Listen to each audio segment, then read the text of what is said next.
बिस्मिल्लाहिर्रहमानिर्रहीम। अस्सलाम वालेकुम। कही अनकही के साथ वजी अहमद सिद्दीकी आपकी खिदमत में हाजिर है। पाकिस्तान की सियासत में बहुत कम सियासी जमातें ऐसी होंगी जिन्होंने बराह रास्त अमेरिका से कहा हो कि पाकिस्तान के अंदर वो मदाखलत करे। कल ही की बात है, इमरान खान ने अमरीकी हुक्मरान जमात के अमरीकी कांग्रेसमैन टेड लियू से शिकायत की है कि पाकिस्तान में इंसानी हुकूक की खिलाफ वर्जी हो रही है। अमेरिका पाकिस्तान में मदाखलत करे, इस काम के लिए टेड लियू अपने असर रसूख को इस्तेमाल करे। इमरान खान से इस राब्ते का एहतमाम पाकिस्तानी अमरीकी डेमोक्रेट डॉक्टर आसिफ महमूद ने किया है, जो अमेरिका के मारूफ कादियानी रहनुमा हैं। उनकी कोशिशों के नतीजे में टेड लियू ने इमरान खान को फ़ोन करके अपनी कोशिशों की यकीन दहानी कराई है। ये खबर पाकिस्तान के तमाम अखबारात में शाये हुई है। इससे कबल मार्च में तमाम अखबारात में यह खबर शाये हो चुकी है कि हुक्मरान डेमोक्रेटिक पार्टी के कांग्रेसमैन बार्ट शर्मैन ने साबिक वज़ीर-ए-आज़म इमरान खान से पाकिस्तान में इंसानी हुकूक की खिलाफ वर्जी के तसलसल पर तशवीश का इजहार किया था। उन्होंने भी फ़ोन किया था और उनके साथ इस टेलीफोनिक राब्ते का एहतमाम भी डॉक्टर आसिफ महमूद ने किया था, जो पहले ही हम बता चुके हैं कि अमेरिका के मारूफ कादियानी रहनुमा हैं। बार्ट शर्मैन ने बड़ी तफसीली बात की थी और उस तफसीली बात में उन्होंने शहबाज गिल और आज़म सवाती के साथ जिनसी ज़्यादती पर भी अफसोस का इजहार किया था। बार्ट शर्मैन रूसी नजाद यहूदी है, माँ बाप भी यहूदी थे, उसकी बीवी भी यहूदी है। इस शख्स ने कभी भी फ़लस्तीन में इसराइल के हाथों इंसानी हुकूक की खिलाफ वर्जी पर एहतजाज नहीं किया, लेकिन पाकिस्तान और चीन में उसे इंसानी हुकूक की खिलाफ वर्जियाँ याद आ जाती हैं। इमरान खान की जानिब से अमेरिका को मदाखलत की दावत क्यों दी जा रही है? इमरान खान उसी अमेरिकी हुकूमत के आगे हाथ पांव जोड़ रहे हैं जिसके बारे में उन्होंने कहा था कि उनकी हुकूमत को गिराने की साजिश उसी ने तैयार की है। यानी उनकी हुकूमत को गिराने में अमेरिका का हाथ है, अमेरिका की साजिश है। और अब वो अमेरिका के एक एक कांग्रेसमैन के आगे उसी तरह सजदारेज हैं जिस तरह वो पिंकी पीरनी और मकबरों के आगे हुआ करते हैं। वो हर एक कांग्रेसमैन से हाथ जोड़ जोड़ कर कह रहे हैं कि वो पाकिस्तान में मदाखलत करे। याद रहे, जिस अमेरिकी हुकूमत से वो ये दरख्वास्त कर रहे हैं, उसके सदर जो बाइडन ने उनसे एक मरतबा भी टेलीफोन पर बात नहीं की थी, बल्कि बात करना मुनासिब ही नहीं समझा था, बावजूद इसके कि इमरान खान ने बहुत कोशिशें की थीं। लेकिन इस बार इमरान खान के साथ हुक्मरान अमरीकी जमात का कादियानी रहनुमा डॉक्टर आसिफ महमूद शामिल है, जो उनके लिए लॉबिंग कर रहा है। फिर इमरान खान अपनी हुकूमत की बहाली के लिए CIA के साबिक स्टेशन चीफ रॉबर्ट ग्रेनियर की फर्म को हायर करते हैं। वो फर्म ये मंसूबा बनाती है कि आप कौम के सामने अपने आप को अमेरिका मुखालिफ पेश करें, और इमरान खान नया ड्रामा रचाते हैं।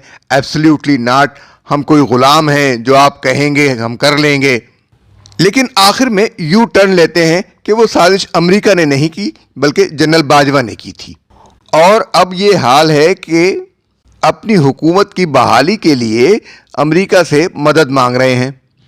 इसका एक बहुत बड़ा पस मंज़र है।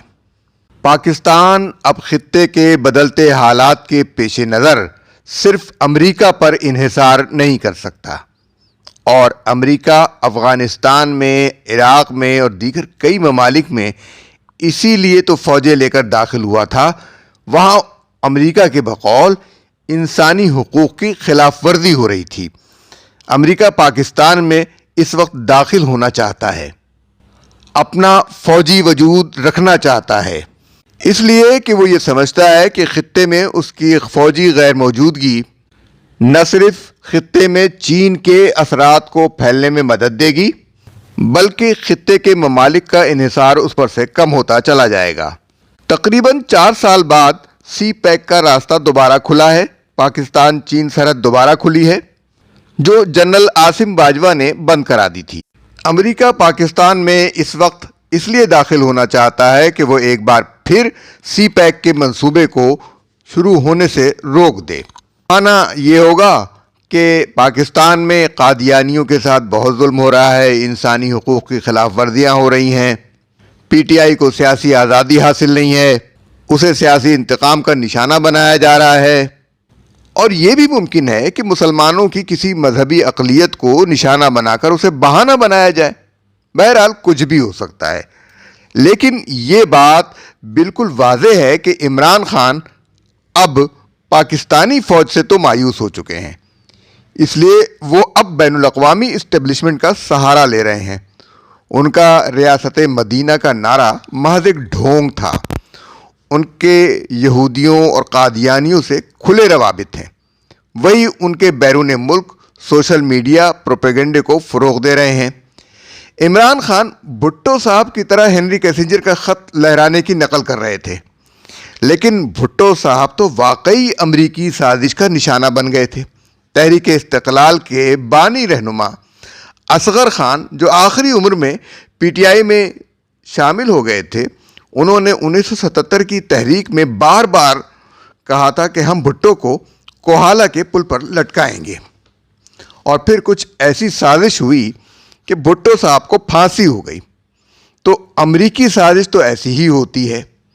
اصغر خان، جن کو 1965 کی جنگ سے قبل ایوب خان نے ایئر فورس کی سربراہی سے الگ کر دیا تھا، اس لیے کہ یہ راز کھل گیا تھا کہ اصغر خان نے بھارت کو یہ یقین دہانی کرائی تھی کہ جنگ ہونے کی صورت میں پاک فضائیہ اس میں حصہ نہیں لے گی۔ بہرحال ایوب خان نے ان کی عزت رکھ لی اور انہیں بدنام نہیں کیا، یہ راز کھولا نہیں۔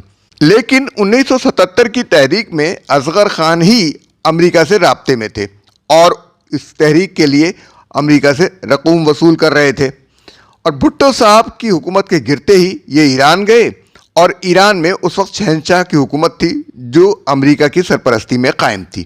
وہاں انہوں نے بطور وزیر اعظم پاکستان پریس کانفرنس کی، یعنی یہ ظاہر کیا کہ یہ وزیر اعظم ہوں گے، اور جب یہ واپس آئے تو جنرل ضیاء الحق نے ان سے پوچھا کہ میرے بارے میں آپ نے کیا سوچا ہے؟ تو اصغر خان نے کہا کہ آپ میرے حکم سے فوج میں واپس جائیں گے اور میری ماتحتی میں کام کریں گے۔ جنرل ضیاء نے امریکہ سے رابطہ کر لیا، کیونکہ وہ بھٹو کو پھانسی چڑھانے کی غلطی کر چکے تھے، اور انہوں نے اصغر خان کو ایبٹ آباد میں نظر بند کر دیا۔ سی آئی اے کی دوستی اصغر خان کے کام نہ آئی۔ اسی طرح اب اگر عمران خان امریکہ کو دعوت دے رہے ہیں کہ وہ مداخلت کرے، تو اس دعوت کا انہیں ذرہ برابر بھی فائدہ نہیں پہنچے گا۔ امریکہ ان سے زیادہ طاقتور لوگوں سے رابطہ کر لے گا، ان سے سودے بازی کرے گا۔ عمران خان اصغر خان بن کر رہ جائیں گے، ایک ناکام سیاستدان۔ یہی اصغر خان اسلام آباد میں ایک پریس کانفرنس میں جنرل ضیاء الحق پر یہ الزام لگا رہے تھے کہ اس نے بھٹو کو پھانسی دی۔ تو میں نے اسی پریس کانفرنس میں ان سے سوال پوچھ لیا کہ آپ نے پھر یہ کیوں کہا تھا کہ ہم بھٹو کو کوہالہ کے پل پر لٹکائیں گے؟ انہوں نے کہا وہ ایک سیاسی نعرہ تھا۔ جواب میں نے ان سے کہا لیکن بھٹو کو تو پھانسی پر لٹکا دیا گیا، اور پریس کانفرنس بکھر کر رہ گئی۔ عمران خان باہر سے مدد مانگنا ختم کریں، اور زرداری صاحب نے جو مذاکرات کا مشورہ دیا ہے اس پر ٹھنڈے دل سے غور کریں، اور ملک کے اداروں کے خلاف پروپیگنڈا بند کریں۔ جسٹس قاضی فائز عیسیٰ نے پاکستانی دستور کے قیام کے 50 سال مکمل ہونے پر پارلیمنٹ ہاؤس کی تقریب میں شرکت کی، جس میں تمام ججوں کو شرکت کرنا چاہیے تھا بشمول چیف جسٹس کے، تاکہ یہ ثابت ہوتا کہ چیف جسٹس اور دیگر تمام جج بھی آئین پاکستان کے پابند ہیں اور اس کا احترام کرتے ہیں۔ ورنہ پاکستان کی عدالتی تاریخ تو ایسے سانحات سے بھری پڑی ہے جس میں دستور پاکستان کی توہین و تنسیخ خود عدالتوں نے کی ہے۔ جانے سے پہلے ہماری یہ گزارش ہے کہ آپ ہمارے چینل کو لائک کیجئے، سبسکرائب کیجئے اور شیئر کیجئے، اور دوسروں تک بھی ہمارا پیغام پہنچائیے۔ ہمیں اجازت دیجیے۔ اللہ حافظ۔